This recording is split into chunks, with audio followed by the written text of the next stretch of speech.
ওকে, আচ্ছা। API, API full form হচ্ছে কি অ্যাপ্লিকেশন প্রোগ্রামিং ইন্টারফেস। এটার কাজটা কি? এটার কাজটা হচ্ছে গিয়ে যে বললাম ব্যাক এন্ডের সাথে ফ্রন্ট এন্ডের যোগাযোগ স্থাপন করব। হ্যাঁ, তো আমি রিয়েক্টে কাজ করছি, আমার বিভিন্ন ডাটা তো আসবে ব্যাক এন্ড থেকে, ব্যাক এন্ড থেকে তথ্যগুলো আসবে, আমি ফ্রন্ট এন্ডে সেগুলা শো করবো, তাই না? আচ্ছা, তাহলে এপিআই যদি বুঝতে চাই, আমার একটু এইচটিটিপি রিকোয়েস্টটা কিভাবে কাজ করে এটা সম্পর্কে বেশি না হালকা একটু ধারণা থাকলে ভালো। এইচটিটিপি রিকোয়েস্ট কিভাবে কাজ করে? এইচটিটিপির ফুল ফর্ম হচ্ছে আপনার hyper text transfer protocol. Hyper text transfer protocol, এটার আপনার মানে হচ্ছে হাইপার টেক্সট ট্রান্সফার হবে। হাইপার টেক্সট কোনগুলো? এই যে এইচটিএমএল, সিএসএস, জাভাস্ক্রিপ্ট, এগুলাই কিন্তু হাইপার টেক্সট। সোজা বাংলা ব্রাউজার যেই ধরনের টেক্সট পড়ে আমাদের ওয়েবসাইট গুলো দেখায়, সেটাই হচ্ছে হাইপার টেক্সট। তো এই টেক্সট গুলা কি ট্রান্সফার হবে, মানে এক জায়গা থেকে আরেক জায়গায় যাবে। আর প্রোটোকল কি? নিয়মের সমষ্টি, যে আপনাকে যা বলে দিয়েছে আপনি সেটাই করবেন, এর বাহিরে কিছু হবে না।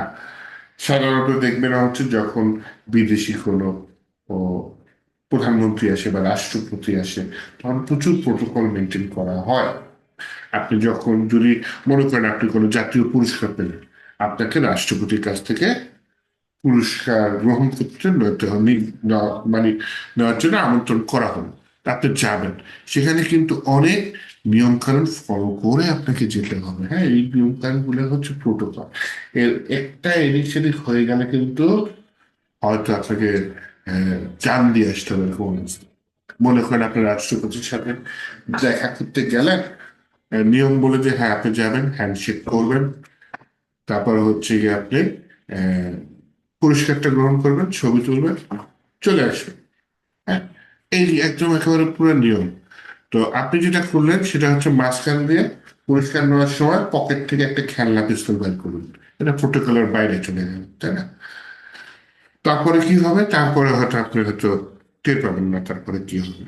সে যাই হোক, তো এটাই হচ্ছে প্রোটোকল। তা হাইপার টেক্সট এক জায়গা থেকে আরেক জায়গায় যাবে, এই নিয়ম কানুনটা হচ্ছে কি এইচটিটিপি।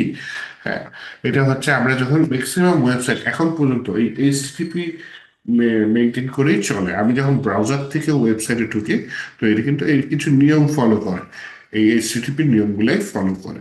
এইচটিটিপি নিয়ম কিছু বলি, কমন নিয়মগুলো, হ্যাঁ, যেগুলো আমাদের বুঝতে হেল্প করবে। তো দুইটা সাইট চিন্তা করবেন, একটা হচ্ছে ক্লায়েন্ট সাইট। ক্লায়েন্ট সাইট হচ্ছে আমরা যেটা কম্পিউটার থেকে ব্যবহার করতেছি, হ্যাঁ, ইন্টারনেট ব্যবহার করতেছি। আরেকটা হচ্ছে সার্ভার সাইট। সার্ভার সাইট হচ্ছে কি আপনার যেখানে আমার ওয়েবসাইটে কোডগুলো রাখা আছে, হোস্টিং সার্ভার। হ্যাঁ, তো মাঝখানে আইএসপি থাকে, ওটা বাদ দিই। তো রিকোয়েস্ট চাই একটা, যে আমার, হ্যাঁ আমি ওয়েবসাইটে ঢুকেছি, তোমার ওয়েবসাইটটা দেখতে কিরকম, আমি কোড খুলে পাঠাও, তাই না? প্রথমে একটা রিকোয়েস্ট চাই ক্লায়েন্ট সাইড থেকে সার্ভার সাইড। অলওয়েজ রিকোয়েস্ট চাই, কখনো সার্ভার সাইড থেকে ক্লায়েন্ট সাইডের রিকোয়েস্ট আসে না। এটা নিয়ম, মাথায় রেখে, হ্যাঁ। অলওয়েজ আমার এখানে কি হবে, রিকোয়েস্টটা যাবে, রিকোয়েস্টটা একদিকে যাবে। দেন কি হবে, সার্ভার সাইড থেকে সেটার রেসপন্স আসবে। হ্যাঁ, সার্ভার সাইড কখনো ক্লায়েন্টকে রিকোয়েস্ট পাঠায় না। এর জন্যই আপনার যদি আপনি কোনো চ্যাটিং অ্যাপস তৈরি করেন অথবা লাইভ স্ট্রিমিং এই টাইপের কিছু বেটিং ওয়েবসাইটে যেগুলো লাগে, লাইভ চ্যাট, ভিডিও কলিং, সেখানে এইচটিটিপিটা চলে না অ্যাকচুয়ালি। হ্যাঁ, বেটার না। সেখানে আলাদা টেকনোলজি আছে, ওয়েব সকেট, মানে এরকম আবার ফ্রেমওয়ার্ক আছে, সকেট.io, এগুলা ইউজ হয়। তো আমরা এইচটিটিপিটা বুঝি আগে। তো আমাদের হচ্ছে গিয়ে ক্লায়েন্ট সাইড থেকে সার্ভার সাইডে রিকোয়েস্ট যাবে, সার্ভার সাইড ক্লায়েন্ট সাইডে আপনার হচ্ছে রেসপন্স করবে অলওয়েজ। হ্যাঁ, কখনো সার্ভার সাইড থেকে ক্লায়েন্ট সাইডে রেসপন্স মানে রিকোয়েস্ট আসবে না। এর জন্য এই চিন্তা করে দেখেন চ্যাটিং এর জন্য সমস্যা হবে যদি আপনি এইচটিটিপি ইউজ করেন চ্যাটিং। কি হবে, একটা ইউজার মেসেজ পাঠাবে, মেসেজটা চলে যাবে সার্ভারে, সার্ভার আবার আরেকটা ইউজারকে কেমনে বলবে যে ওই ইউজার মেসেজ পাঠাইছে, তাই না?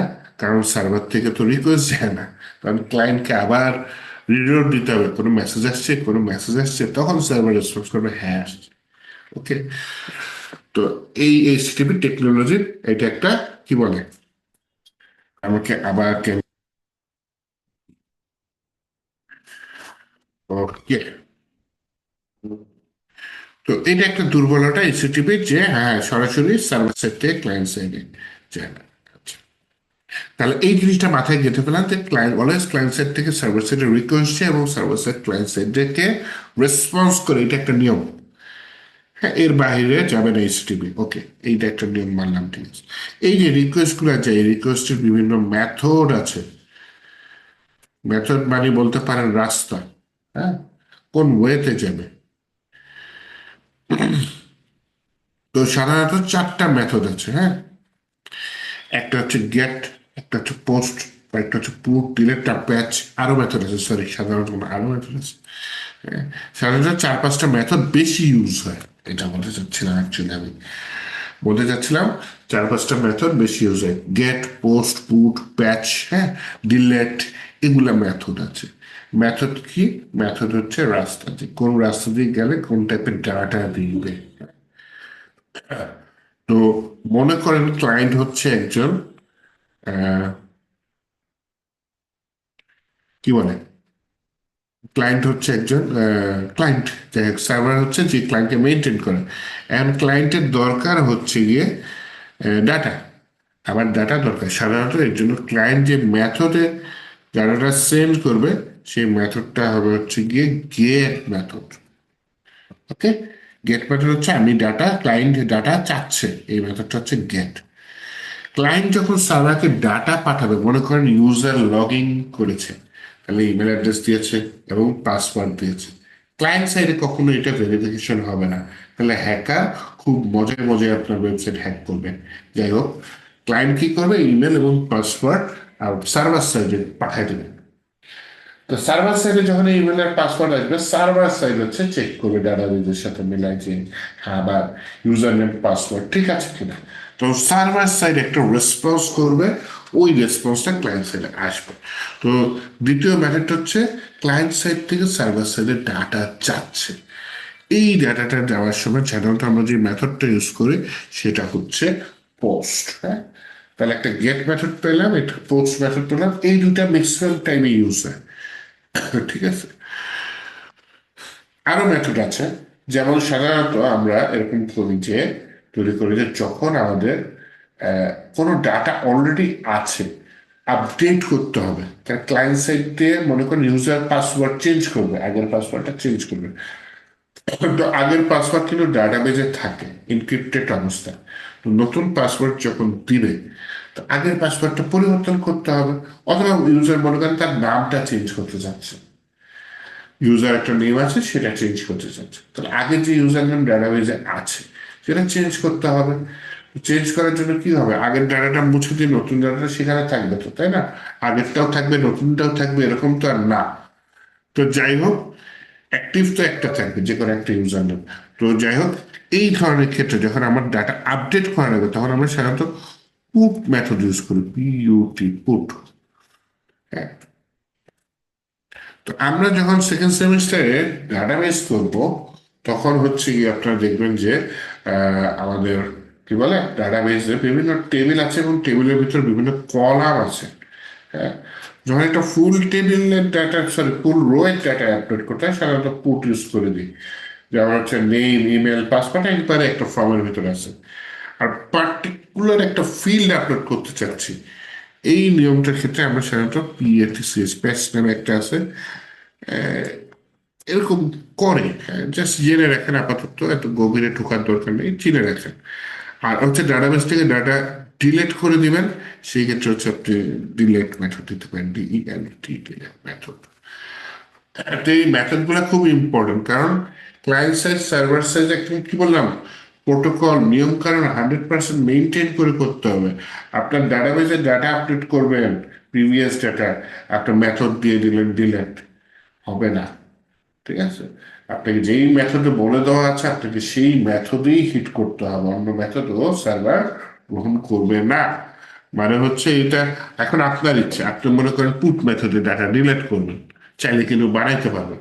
মেথড আর কিছু না, মেথড মানে হচ্ছে রাস্তা, একটা ওয়ে, কোন ওয়েতে রিকোয়েস্ট আসবে। হ্যাঁ, তো তো পুট মেথড আপনি পাঠাইলেন, আপনি ইচ্ছা করলেন সে মানে আপনি ব্যাক এন্ড ডেভেলপার ইচ্ছা করলেন পুট মেথডে রিকোয়েস্ট তো আসলো, মেথড তো আর কিছু না, একটা ওয়ে রিকোয়েস্ট আসলো, তারপরে ওই রিকোয়েস্টে আমি কি করবো আমার ইচ্ছা, তো আপনি করতে পারবেন। কিন্তু সেটা হচ্ছে গিয়ে আপনার হচ্ছে গিয়ে একটা স্ট্যান্ডার্ড আছে, সেটা মানে ফলো করা হলো না। আপনার কোড সারা জীবন আপনি কোডিং করবেন এরকম কোনো কথা নেই, ভবিষ্যতে অন্য ডেভেলপারের হাতে গিয়ে পড়তে পারে। আপনি যদি সবাই যে নিয়ম কানুন ফলো করে সেটা না করেন তাহলে তো বিপদ। হ্যাঁ, সিকিউরিটির জন্য আপনি ভিন্ন টাইপের কোড করবেন না, সমস্যা আছে।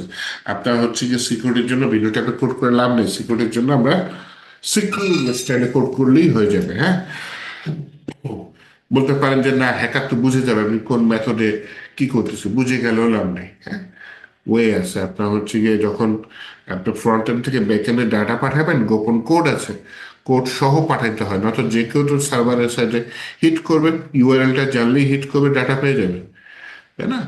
তো লগ ইন ছাড়া একটা ডাটা দিব, লগ ইন সহ আমি আরেকটা ডাটা দিব, তাহলে কিছু সিকিউর কোড সহ আমি এপিআই তৈরি করতে পারি। সেটা একটু পরে বুঝাই। তো আমি এই মেথডটা চিনলাম, তাহলে হচ্ছে ক্লায়েন্ট সার্ভার সাইডে রিকোয়েস্ট করবে, সার্ভার সাইড ক্লায়েন্টকে রেসপন্স করবে, ক্লায়েন্ট হচ্ছে সার্ভার সাইডকে আবার বিভিন্ন মেথডে ডাটাটা মানে হচ্ছে গিয়ে রিকোয়েস্টটা পাঠায়, আর সার্ভার সাইড হচ্ছে সেইখান দিয়ে রেসপন্সটা করে, হ্যাঁ আমি এটা করেছি। আচ্ছা, গেল। মেথড ছাড়া আর কি থাকে? তাহলে একটা পার্ট পড়লাম হচ্ছে, প্রথমে হচ্ছে সার্ভারের একটা ঠিকানা থাকবে, হ্যাঁ, সার্ভারের একটা ইউআরএল থাকবে। ক্লায়েন্ট সার্ভার কই আছে সেটা ক্লায়েন্টকে জানা লাগবে না, সার্ভারের একটা ইউআরএল থাকবে, যে কোন ইউআরএল এ আমি হিট করব, এবং সেই ইউআরএল হিট করার সময় আমাকে সেকেন্ডে অপশন হচ্ছে মেথড চুজ করে দিতে হবে, যে আমি কোন মেথড দিয়ে হিট করব। দেন হচ্ছে গিয়ে যখন ডাটা পাঠাবো, তখন তো আমার ডাটা পাঠাতে হবে। তাহলে আমার এই যে রিকোয়েস্টটা যাবে, রিকোয়েস্টের একটা জায়গা আছে, বডি বলে থাকে সাধারণত, এই বডির মধ্যে আমি কি তথ্য পাঠাতে চাচ্ছি সেটা দিয়ে দেব। আর আরেকটা জায়গা আছে বডির উপরে আগে থাকে, সেটা হচ্ছে গিয়ে ওই যে গোপন কোড যদি থাকে, এটাকে বলে হেডার। হ্যাঁ, গোপন কোড যদি থাকে, যে না এই কোডটা ছাড়া আমার সার্ভার কাজ করবে না, তাহলে ওটা গোপনে আমি হেডার নামে একটা প্লেস আছে সেটার ভিতরে দিয়ে দেবো, যে হ্যাঁ এই হচ্ছে আমার গোপন কোড বা এটা হচ্ছে আমার টোকেন, এটা নাও নিয়ে কাজ করো। মনে করেন লগ ইন ছাড়া তো আপনি পাসওয়ার্ড চেঞ্জ করতে দিতে পারেন না, কারণ সে যে লগ ইন করা আছে আপনি বুঝবেন কেন সার্ভার সাইড থেকে। তো তখন যে সে যখন লগ ইন করবে, প্রথমে তো লগ ইন করবে, সাকসেসফুলি লগ ইন হলে সার্ভার ক্লায়েন্ট সাইডকে একটা গোপন টোকেন দিয়ে দেয়, 1 ঘন্টার জন্য হোক 1 মাসের জন্য হোক একটা গোপন টোকেন দিয়ে দেয়। ক্লায়েন্ট কি করে, ও যখন সার্ভারকে রিকোয়েস্ট পাঠায় তখন গোপনে ওই যে হেডারের জায়গার মধ্যে এই টোকেনটা পুশ করে দিয়ে দেয়, তখন এটা সার্ভারে চলে যায় request টা, হ্যাঁ। তো এইভাবে হচ্ছে ক্লায়েন্ট সাইড থেকে সার্ভার সাইডে জানা যায়, সার্ভার থেকে ক্লায়েন্টের ডাটা আসে, এবং এই সাধারণ ওয়েগুলা বুঝলেই হবে। আর আরেকটা জিনিস হচ্ছে ডাটাগুলা দুইটা পপুলার ওয়ে, একটা হচ্ছে জেসন আর একটা হচ্ছে এক্সএমএল, এই দুইটা ওয়েতে ডাটা সেন্ড রিসিভ হয়। হ্যাঁ, তো এক্সএমএল এইচটিএমএল এর মতো এক্সএমএল আমরা পড়ি নাই, পারি না, সমস্যা নেই, আমরা জেসন দিয়ে করবো, কারণ ম্যাক্সিমাম ক্ষেত্রে ডাটা সেন্ড রিসিভের জন্য এই জেসনটা ইউজ হয়। হ্যাঁ, আচ্ছা। তো এপিআই এর আরেকটা কনসেপ্ট বলি, এপিআই হচ্ছে গিয়ে যে রিকোয়েস্ট একটা পাঠাবেন ওনার পিছনে কাজ করে রেখেছে, যে হচ্ছে গিয়ে আপনার যেমন আহ, উদাহরণ দিই, আগে প্রথমে কোডিং ছাড়া বাস্তব উদাহরণ দিই।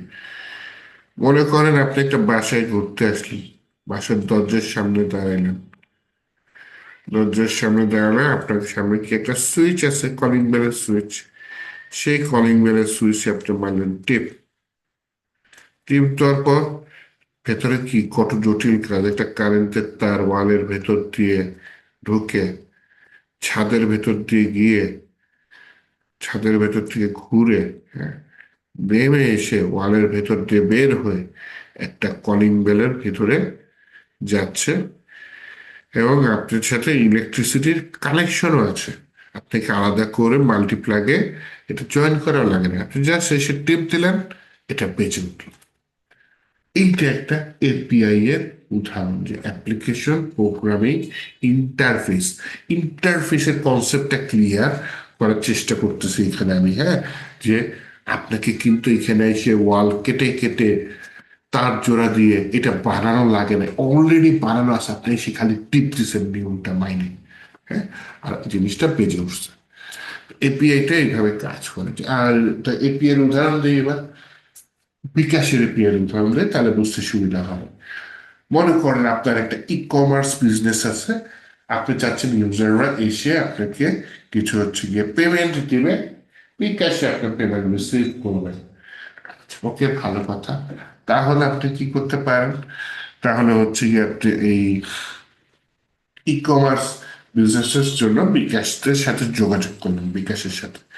And বিকাশের সার্ভার ওরা পিছনে কোন প্রোগ্রামিং ল্যাঙ্গুয়েজ ইউজ করছে ওরা তো ভুলেও বলবেন আপনাকে, কি কি করেছে না করেছে কিচ্ছু বলবে না। আপনি তাহলে ওদের ওয়েবসাইট সহজে হ্যাক করে ফেলতে পারেন।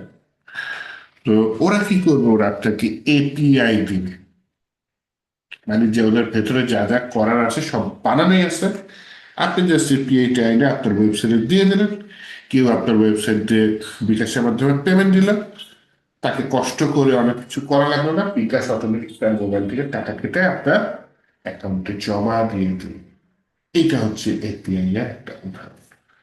তো ওই এপিআই কিভাবে কাজ করবে, এই যে এইচটিটিপিএস চ্যানেলে কাজ করবে, ইউজার টাকা পেমেন্ট করবে, রিকোয়েস্ট যাবে বিকাশের সার্ভারে, সাথে কিছু তথ্য যাবে, ইউজারের মোবাইল নাম্বার, কত কত টাকা কাটবে, হ্যাঁ, তারপর আপনার ক্লায়েন্ট আইডিটাও যাবে ওখানে রিকোয়েস্টের সাথে, গোপন কোড দিয়ে থাকলে বিকাশ কোনো বা টোকেন দিয়ে থাকলে সেটাও যাবে। যাওয়ার পরে বিকাশ সেটা অ্যানালাইজ করবে, দেখলো ক্লায়েন্টের ব্যালেন্সে পর্যাপ্ত টাকা নাই, বিকাশ তখন একটা রেসপন্স করবে, না পেমেন্ট সাকসেসফুল হয় নাই, রিজন দিয়ে দিবে ইনসাফিসিয়েন্ট ব্যালেন্স। আবার মনে করেন ক্লায়েন্টের ব্যালেন্সে টাকা আছে কিন্তু আপনার লিমিট শেষ, বিকাশ তখন আবার আরেকটা এরর দিবে, বলবে হচ্ছে গিয়ে রেসপন্সে বলবে কি, না পেমেন্ট সাকসেসফুল হয়নি, কারণ আপনার লিমিট শেষ, আপনার অ্যাকাউন্টে পর্যাপ্ত টাকা জমে গেছে, আপনি কিছু খালি করেন। তা আপনি কিছু খালি করলেন, ক্লায়েন্ট আবার টাকা দিল, সাকসেসফুল হলে বিকাশ তখন রেসপন্স করলো, তখন ক্লায়েন্টের অ্যাকাউন্ট থেকে আপনার অ্যাকাউন্টে টাকা চলে আসলো। তো আপনার কিন্তু অনেক কাজই করা লাগবে না, এখানে পিছনে বিকাশ করে রেখেছে, বিকাশের এপিআইটা জাস্ট আপনি আপনার ওয়েবসাইটে এনে বসে যাবেন। আর এপিআই কিভাবে কাজ করে বুঝতে হলে এই যে এইচটিটিপির যে স্ট্রাকচারটা আমি বুঝাইলাম, এইভাবেই আমরা এপিআই মানে বানাবো না, আমরা কনসেপ্টটা ক্লিয়ার করলাম, ইউজ করবো, হ্যাঁ, রিয়াক্টের সাথে ইউজ করবো। আপনার ফ্রন্ট এন্ডে এপিআই বানানো, এটা ব্যাক এন্ডের কাজ। তো কনসেপ্টটা আশা করি কিছুটা ক্লিয়ার হয়েছে। এখন হচ্ছে কি আমি কিছু সফটওয়্যার দেখাই, একটা সফটওয়্যার আগে দেখাই, এটা আপনাদের পিসিতে রেখে দিয়ে, সেটার নাম হচ্ছে পোস্টম্যান, হ্যাঁ। এই যে পোস্টম্যান এই সফটওয়্যারটা কি করেছে, এই পোস্টম্যান সফটওয়্যারটা হচ্ছে কি আপনার এই একটা ইম্পর্টেন্ট কাজ করেছে, সেটা হচ্ছে গিয়ে আমাকে এপিআই তৈরি করতে হেল্প, এপিআই টেস্ট করতে বিশেষ করে হেল্প করছে। যে আমি এখানে দেখেন বিভিন্ন মেথড আমি তৈরি করেছি এখানে, এই যে আমি কি কি বলছিলাম, get, post, put, paste, select, দেখছেন হেড নামে একটা মেথড আছে, অপশন নামে একটা মেথড আছে, আমি খুব একটা ইউজ করি নি, লেফট লাগে না। এটা একটা ওয়ে, পোস্ট মেথড হোক, গেট মেথড হোক, তারপর হচ্ছে কি আপনি কোন সার্ভারে হিট করবেন, সার্ভারের ইউআরএল টাইপ এখানে পাশে দিতে হবে। পোস্ট মেথড হতে হলে আপনি এখানে পোস্ট মেথড সিলেক্ট করে দেবেন, গেট মেথড হলে আপনি গেট মেথড সিলেক্ট করে দেবেন, দেন আপনি ইউআরএল দেবেন। আপনার যদি কোনো ডাটা থাকে তাহলে এই যে দেখেন নিচে যে বডি নামে একটা জিনিস, বডির মধ্যে এই যে আপনি এভাবে ফর্ম ফিল আপের মতো এই যে ফর্ম ডাটা দিয়ে ফর্ম ফিল আপের মতো দিয়ে দিতে পারেন। ফর্ম ডাটা দিবেন যদি ফর্মের সাথে ইমেজ থাকে, যদি ফর্মের সাথে ইমেজ না থাকে তাহলে হচ্ছে যে ফর্ম ইউআরএল লিঙ্ক করে এটা দিলে চলবে, হ্যাঁ। আর ফর্ম ডাটা দিবেন ফর্মের সাথে ইউজ, আর আরো ওয়ে আছে, যেমন এই যে এখানে র আছে, হ্যাঁ, এই রতে সিলেক্ট করে এই যে টেক্সটটা জেসন দিয়ে দিতে পারি। তার মানে ব্যাকএন্ড থেকে আমি মানে ক্লায়েন্ট সাইড থেকে জেসন ডাটাও আমি ব্যাকএন্ডে থ্রো করতে পারি, জেসন ডাটাও যেতে পারি। তাহলে আমরা মেথড দেখলাম, ইউআরএল দেখলাম, বডির ডাটা কিভাবে সেন্ড করা যায় সাধারণত তিন ভাবে মনে রাখেন আপাতত। ইমেজ থাকলে ফর্ম ডাটা দিব, ইমেজ না থাকলে ফর্ম ইউআরএল এনকোড এটা দিয়ে দিতে পারি, আর হচ্ছে গিয়ে আমার যদি জেসন ডাটা আমি থ্রো করতে চাই, ফর্ম না, কোনো ফর্ম ডাটা না, জেসন ডাটা, তাহলে হচ্ছে যে আমি এই যে র এর ভিতরে এসে যে এখানে টেক্সট থাকলে টেক্সটের জায়গায় জেসন সিলেক্ট করে দেবো, দিয়ে আমি এখানে জেসনটা লিখে সেন্ড দিলেই ডাটাটা আপনার হচ্ছে গিয়ে কোথায় ব্যাকএন্ডে চলে যাবে। আচ্ছা, আর আরেকটা জিনিস আপনাদের বুঝতে হবে, সেটা হচ্ছে যে বললাম হেডার্স এর মধ্যে গোপন তথ্য থাকে, হ্যাঁ। এই হেডার্স এর মধ্যে আপনারা দেখেন অনেকগুলা তথ্য অলরেডি বিল্ট ইন আছে, এগুলো আমি লিখি নেই। এই যে অ্যাসপেক্ট, সরি অ্যাকসেপ্ট, হ্যাঁ, তারপর হচ্ছে connection, keep live, content lane, এইখানে মনে করেন আপনি একটা টোকেন অ্যাড করতে চাচ্ছেন, তাহলে এইখানে দিতে পারেন যে অথরাইজেশন, ঠিক আছে। এইটার ভিতরে আপনি একটা টোকেন, গোপন টোকেন দিতে পারেন। সাথে অনেকে যে এই ওয়ার্ডটা অ্যাড করে দেন, বিআরআর, বিআরআর, এই ওয়ার্ডটার কোনো কাজই নেই অ্যাকচুয়ালি। এই ওয়ার্ডটা হচ্ছে সাথে একটা ইয়া থাকলো যে আমি বহন করে নিয়ে আসছি কাকে, এই আপনার গোপন টোকেন নাম্বার যেটা থাকে হোয়াট এভার ইট ইজ, এখানে দিয়ে দিলাম। এই গোপন টোকেন নাম্বার আবার কোথায় পাবো, এইটা যখন লগ ইন করবেন তখন ব্যাক এন্ড থেকে আসবে, আসলে আপনি সেটা ফ্রন্ট এন্ডে লোকাল স্টোরেজ বলেন বা সেরকম কোনো ডাটার জায়গায় আপনাকে স্টোরেজ করে রাখতে হবে। লোকাল স্টোরেজেই রাখতে পারেন, সমস্যা নেই। অথবা আপনি যদি কোনো ইয়াতে কম্পোনেন্টে সেভ করে রাখেন বা কোনো স্টেটে রাখেন, আপনি একটা জিনিস খেয়াল করবেন, আপনি যদি স্টেটে কোনো ডাটা রাখেন, হ্যাঁ, সেটা রিয়েক্টর হোক, যে কোনো জায়গায় হোক, আপনার হচ্ছে গিয়ে সেটা ইয়া হয়ে যাবে, কি বলে, রিলোড মারলেই চলে যাবে। কম্পোনেন্টে কোনো ডাটা রাখলে রিলোড মারলে চলে যাবে, স্টেটও যদি রাখেন। আর রিড্যাক্সের নাম হয়তো শুনছেন, যে globally react, globally data store করে রাখা যায়। আপনার স্টেটটা ইউজ স্টেট না ইউজ করে রিড্যাক্স ইউজ করলে দেখা যাবে আপনি এক কম্পোনেন্টের স্টেট অন্য কম্পোনেন্টে সুন্দর মতো নিয়ে যে আপনি কাজ করতে পারবেন, কিন্তু রিলোড করলে কিন্তু চলে যায়।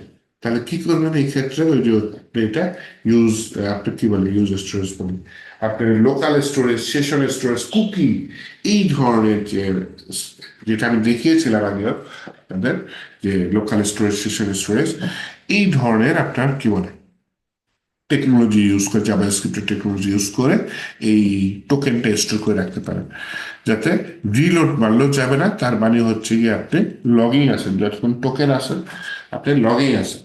টোকেনটা যদি ভুলভাল হয়ে যায় তাহলে কিন্তু ব্যাকএন্ড ধরে ফেলবে, যে না, তোমাকে আমি যে টোকেন দিয়েছি তুমি তো আমাকে সেটা দাও নাই। টোকেন আমি তো ছোট লিখছি, টোকেন আরো বড় হয়ে থাকে, হ্যাঁ, বিশাল বড় হয়ে থাকে। অত বড় টোকেন চিন্তা করা মানে সম্ভব না সাধারণত, হ্যাঁ, মিলার কথা না। আচ্ছা, যাই হোক, যে আপনি আন্দাজে একটা টোকেন দিয়ে দিলেন, যেমন 4 সংখ্যার পিন কোড আন্দাজে লিখলেন, তাও মিলে না, টোকেনটা আরো বড় হয়ে থাকে। তো ওই টোকেনটা শুধুমাত্র লগ ইন করলে পাবে, আবার ব্যাকএন্ড জানে যে কখন আপনাকে টোকেনটা দিয়েছে। ও দেখলো যে টোকেন দিছে 2 ঘন্টা হয়ে গেছে বা 2 দিন হয়ে গেছে, আপনাকে লগ আউট করে দেবে, বা তোমার টোকেন এক্সপায়ার্ড হয়ে গেছে, বা তুমি আবার লগ ইন করো, হ্যাঁ, এরকম ডাটা দিতে পারে। এনিওয়েজ, দেখালাম এই যে আপনার হচ্ছে গিয়ে মেথড, ইউআরএল, তারপর হচ্ছে আপনি ডাটা পাঠাবেন বরের মধ্যে, আর হচ্ছে ডাটার যদি কোনো গোপন তথ্য থাকে সেটা এখানে দিয়ে দেবেন। আর যদি সব কিছু ঠিকঠাক থাকে, যে সেন্ডে দিলে ও একটা রেসপন্স করবে। যদি আমার এখানে কিছু চালু নেই এর জন্য আসেনি, নাই, লোকাল সিস্টেম যদি কিছু চালু নেই, দিলে আসতেছে না, কারণ এটা সার্ভার অফ আছে। যাই হোক, এই সার্ভারটা যদি আমরা চালু করতে চাই তাহলে তো আমার ব্যাকএন্ড লাগবে, ব্যাকএন্ড ছাড়া কি চালু করা যায় না? আচ্ছা, আপনার হচ্ছে কি বিভিন্ন থার্ড পার্টি ওয়েবসাইট আছে যেখানে আমরা হিট করলে ডাটা পাবো। যেমন একটা দেখাই হচ্ছে কি আপনার কি বলে, Jason play holder,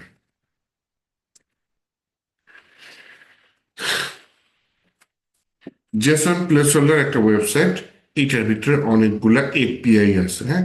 rest API বলতেছে ওরা। রেস্ট এপিআই কি? রেস্ট এপিআই এক ধরনের এপিআই। আমি যে নিয়মগুলা বললাম সেটা ফলো করে যদি আপনি এপিআই তৈরি করতে পারেন, তাহলেই সেটা রেস্ট এপিআই।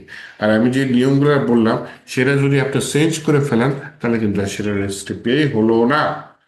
রেস্ট এপিআই এর নিয়ম হচ্ছে যে দেখেন আপনার ইউআরএলটা থাকবে, ইউআরএল এর সাথে তো দেয় নেই, বা থাকলে ভালো হয় যে আপনার অ্যাপস এর ভার্সনটা কত, এর একটা এপিআই স্ল্যাশ এপিআই থাকলো সাথে, দেন আপনার বাকি যে ইউআরএল সেগুলো থাকলো।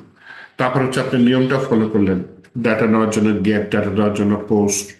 হ্যাঁ, এগুলা হচ্ছে রেস্ট এপিআই এর বৈশিষ্ট্য।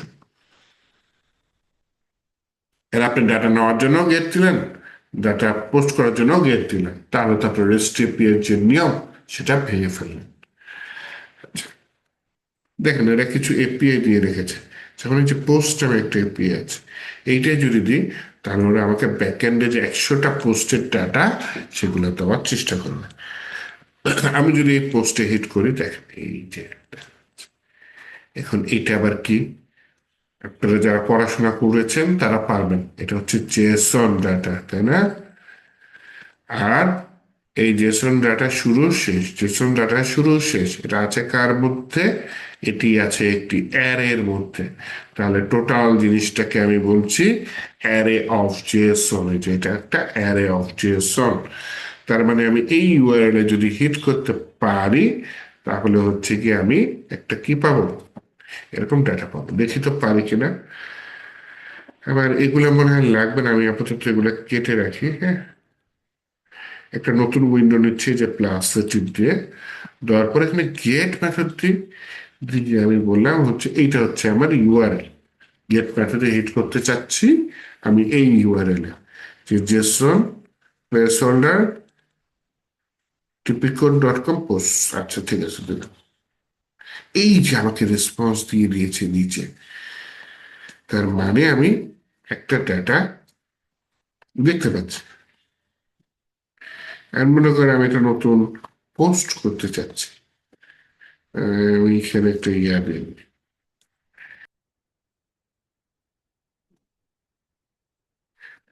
কি হলো। এনিওয়েজ, দেখি পোস্ট মেথড নেই কিনা, আমার ইউআরএলটা একই রাখতে হবে তো দূর। আচ্ছা, আগে মেথডটা পোস্ট করে দিলাম বডিতে, রতে এসে জেসন দিয়ে আমি জেসন ডাটাটা দিয়ে দিলাম, হ্যাঁ। এবার নিচে দিয়ে দিলাম। তাহলে এটা এখানে একটু সাজিয়ে লিখি।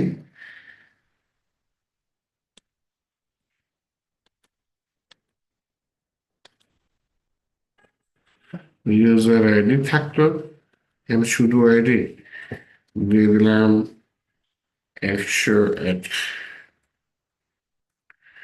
ইউজার আইডি দিয়ে দিলাম 11 জন, title test blog post, test blog post, B L O G test. এইখানে হচ্ছে আমি ইউআরএলটা দিয়ে দিই, এখানে দিয়ে দিলাম, দিয়ে হচ্ছে আমি সেন্ড দিয়ে দিই।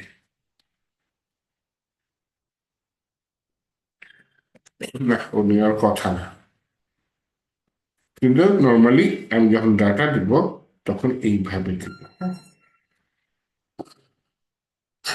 ও হচ্ছে আমি সেন্ডিং রিকোয়েস্ট, আমার এখান থেকে রিকোয়েস্ট যাচ্ছে। এইটা ও কি কোনো, সফটওয়্যার হ্যাঁ ও এইটা কি এটা সফটওয়্যার? পোস্টম্যান। মানে এটা কি আপনার ইয়া নাকি এটা ফ্রি, এটা মানে ফ্রি। আচ্ছা আচ্ছা। ডাউনলোড করে ইনস্টল করে ফেলেন। পোস্টম্যানে একটা অ্যাকাউন্টও খুলে রাখেন, হ্যাঁ। এর একটু লাগবে, ডাউনলোড করে ইনস্টল করে রাখেন। ব্যাক এন্ড ডেভেলপার হলে তো খুব লাগবেই, ফ্রন্ট এন্ডেও ইউজ করা লাগবে। কারণ হচ্ছে ব্যাক এন্ড ডেভেলপার যখন আমি এটা যাচ্ছে না পোস্ট, যাই হোক, ব্যাক এন্ড ডেভেলপার যখন দিবে সে আমাকে এই এপিআই দিবে, বুঝছেন। আমাকে তো এটা পোস্টম্যান দিয়ে টেস্ট করে করে দেখতে হবে যে এপিআই গুলো কাজ করে কিনা, বা কি ডাটা দিচ্ছে আমাকে। আমার এখানে পোস্ট কাজ করে না।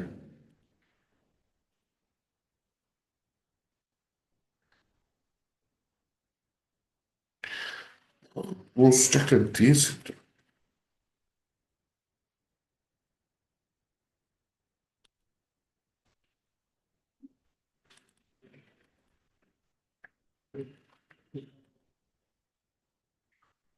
দেয় না কেমন লাগে গেট রেজিস্ট্রেশন.com। তারপর হচ্ছে এটা আমাদের পোস্ট করার জন্য ইউনিট, কিন্তু আমি যে পোস্ট মেথডে দিচ্ছি পোস্ট মেথডে ইউআরএল যে পোস্ট লাস্ট লেখা দিচ্ছি, কাজ করি। এনিওয়েজ, তো আমি একটা তো পাচ্ছি, গেট মেথডটা পাচ্ছি। তো যে যে ব্যাকএন্ড থেকে ডাটাটা পাচ্ছি, এই ডাটাটা নিয়ে রিয়াক্টে তো আমাকে দেখাতে হবে, তাই না? তো এই ডাটাটা নিয়ে রিয়াক্টে দেখানোর জন্য আমার বিভিন্ন ধরনের প্যাকেজ থাকতে পারে। যাক, আজকে বেশি হয়ে যাচ্ছে, আজকে না পড়াই, রিয়াক্টে কিভাবে দেখাবো। কিন্তু আপনাদের এইটা অ্যাটলিস্ট লাগবে যে পোস্টম্যানটা আপনি পোস্ট মেথড বাদ দেন, গেট মেথডে এইখানে যে হিট করলে এরকম ডাটা দিচ্ছে। আবার দেখেন জেসন প্লেস হোল্ডারে আরো এপিআই দিয়েছে, শুধু পোস্ট, আমি তো পোস্ট দিয়েছি। এন্ড ইউজার, কয়টা ইউজারের ডাটা? মাত্র 10টা। তাহলে ইউজারে যান, গিয়ে হচ্ছে গিয়ে আমার এটা হচ্ছে ইউআরএল, কপি করে নিই, আমি পোস্ট ম্যানে চলে আসি। আসার পরে আমি একটা নতুন ফাইল নিই, ফাইল নিয়ে এখানে হচ্ছে গিয়ে আমি গেট মেথডে, এটা হচ্ছে আমার ইউআরএল, এর একটা ইউজার, আমি সেন্ড ইট, এইটাই চলে আসছে ডাটা, অ্যারে অফ জেসন, এবং ইউজারের অ্যাড্রেস একেবারে ডিটেলস আকারে চলে আসছে, ফোন, ওয়েবসাইট, কোম্পানি, সব ডিটেলস আকারে চলে আসছে, দেখছেন? তো এইভাবে এপিআইতে হিট করলে আমি এইভাবে রেসপন্স পাবো। এইটুকু পারেন কিনা বাসায় একটু দেখেন যে এইভাবে এপিআইতে রেসপন্স করলে রেসপন্স পাওয়া যাচ্ছে কিনা। গেট, পোস্ট, পুট, এগুলা মানে মেথড বাদ দেন, বাকি যেগুলো আছে, যে আমার এটা তো আরো আছে, পোস্ট দেখালাম, ইউজার দেখালাম, এই যে কমেন্টস আছে, অ্যালবাম আছে, এগুলা পান কিনা দেখেন। আবার বলতেছে যে স্ল্যাশ আইডি দিলে নাকি আপনার ডিটেলস পাওয়া যাবে, দেখি তো পাওয়া যায় কিনা। ইউজার স্ল্যাশ আইডি নাম্বার কত, 1, দেখি ওনার ডিটেলস পাই কিনা। দিলাম সেন্ড, হ্যাঁ একটা ইউজারের তথ্য পাচ্ছি। বলেছে এটা আপডেট করা যাবে নাকি, প্যাচ দিয়ে দেখি তো, প্যাচ, ইউজার নেমটা চেঞ্জ করে দিই।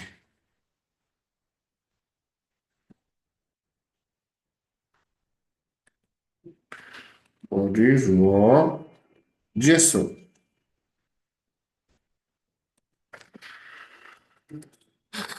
ভিতরে নেমটা দিয়ে দিলাম।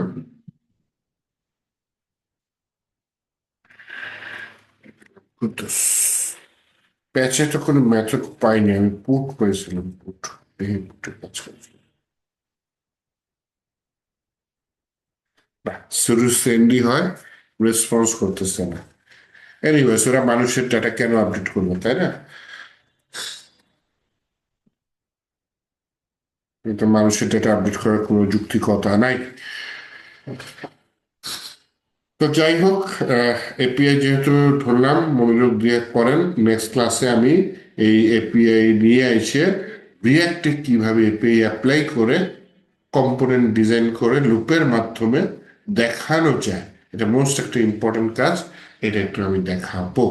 এবং দরকার হয়, যেহেতু এখানে পোস্ট পুট কাজ করতেছে না, আমি আলাদা একটা সার্ভার, জেসন সার্ভার একটা ওয়ে আছে, সেটা দেখাই দিব না। হ্যাঁ, জেসন সার্ভার একটা ছোট সার্ভার পিসিতেই বানায়, ব্যাক এন্ডের মতো কাজ করবে, সেটা হালকা পাতলা, যাতে আমরা প্র্যাকটিসটা করতে পারি, সেটা রিয়াক্টের সাথে ইউজ করে যদি করতে পারি, তাহলে আমাদের ফ্রন্ট এন্ড ডেভেলপার হিসেবে আমরা রেডি হয়ে যাচ্ছি।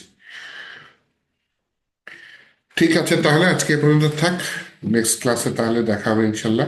ভিডিও আজকে 2টা হবে, 2টা ভিডিও দিয়ে দিচ্ছি। ভালো থাকেন তাহলে সবাই, আল্লাহ হাফিজ।